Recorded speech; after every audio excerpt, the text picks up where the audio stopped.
The first thing I want you to do, before we get into the meat of this, is hit that subscribe button, because what you're about to learn is something most people have never even heard whispers of. And once you understand the origins, the mechanics, and the consequences of this forgotten battlefield art, you'll see why it was suppressed. This isn't fantasy, and it's not recycled military folklore. This is one of those rare topics where history, anthropology, and raw human survival instinct come together in a way that deserves careful attention. So stay with me for the next minute, because by the end of this guide you'll understand why certain armies quietly buried this method and why those who practiced it carried an edge that textbooks rarely acknowledge. So, why did this method exist in the first place? And, why was it later suppressed? The silent ambush technique wasn't actually invented by any single culture. It pops up across history wherever warriors depended on stealth, speed and, precision rather than just brute force. The thing that makes it controversial isn't really its existence, but its efficiency. This was a battlefield method designed for just one purpose: ending a threat before it even became aware of the danger. Modern military ethics, doctrine and, international teaching restrictions have pushed it into obscurity. Mostly that's because it was simply too effective, too easy to replicate, and just too hard to defend against once you'd learned it. Units in the late Iron Age, especially those operating in forested or hilly terrain, like Germanic tribes, early Celtic warbands, and later Roman scouts, used variants of this method. It combined specific footwork, environmental manipulation, timing, and controlled breathing. The move wasn't about sneaking behind someone cartoon style. It was about positioning yourself so that the ambushed opponent never registered your presence, even for a heartbeat. To apply this technique properly, warriors trained their bodies to move in ways modern people rarely practice. They shifted weight through the outer blade of the foot, reducing ground pressure, and stepped with deliberate micro-adjustments depending on the soil. Soft moss, leaf litter, dry sticks, gravel, riverbank silt, each surface demanded a different weight distribution.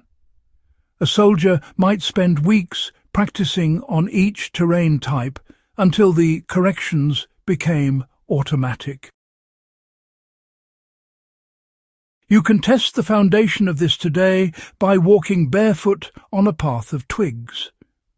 Step with your normal stride, and the cracks are obvious.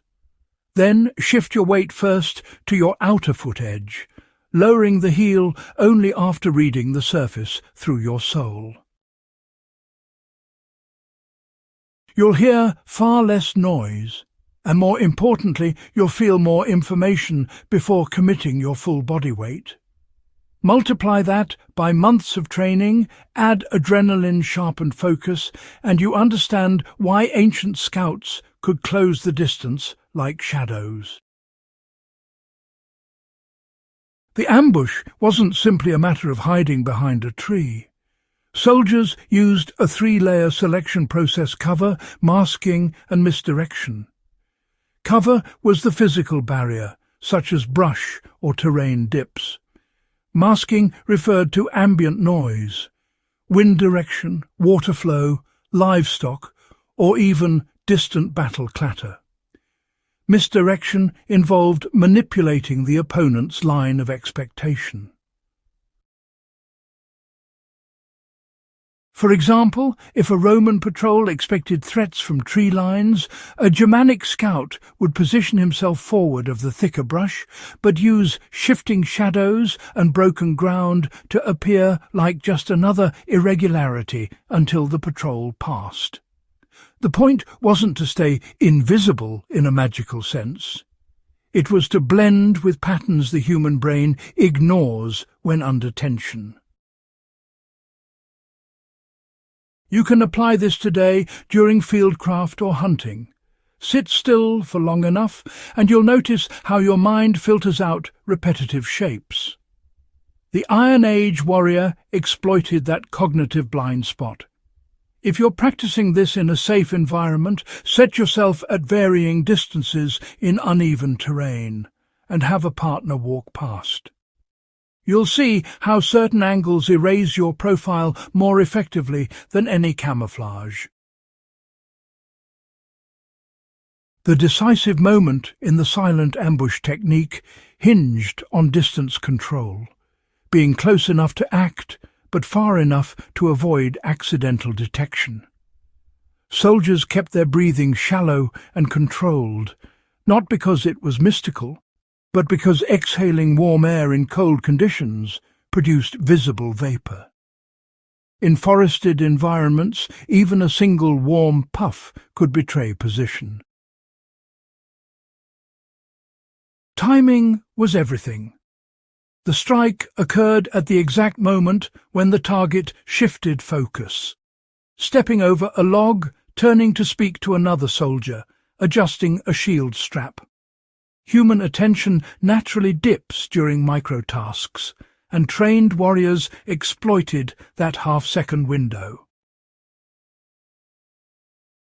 Once armies evolved towards structured formations and later professional codes of warfare, teaching soldiers to eliminate opponents, this silently and efficiently created ethical conflicts. It blurred lines between scouting, assassination, and battlefield engagement. Manuals dropped it not because it stopped working, but because it worked too well. Modern doctrine prefers clear escalation steps, identifiable engagement signals, and predictable force application. Silent ambush ignores all of that. There's also the issue of replication. Unlike advanced weaponry or elite special forces techniques, this could be learned by almost anyone with enough patience and discipline. That democratization of lethality made governments uncomfortable. Knowing how ancient warriors manipulated terrain and human psychology is, well, honestly, still valuable today. If you're into tracking, bushcraft, or historical reenactment, these principles really do improve your awareness and your movement. If you study military history, they offer insight into why small, lightly equipped units often outperformed heavily armoured forces. And if you're a survivalist, understanding how sound, shadows and movement interact gives you practical skills for navigating wilderness without alerting wildlife or other humans. This isn't about glorifying violence. It's about learning how past warriors adapted to their environments at a level of precision modern people rarely consider. If you want deeper dives into techniques like this, and you want more history delivered without fluff, make sure you subscribe, share this video with a fellow history buff, and keep the Iron Age instincts alive.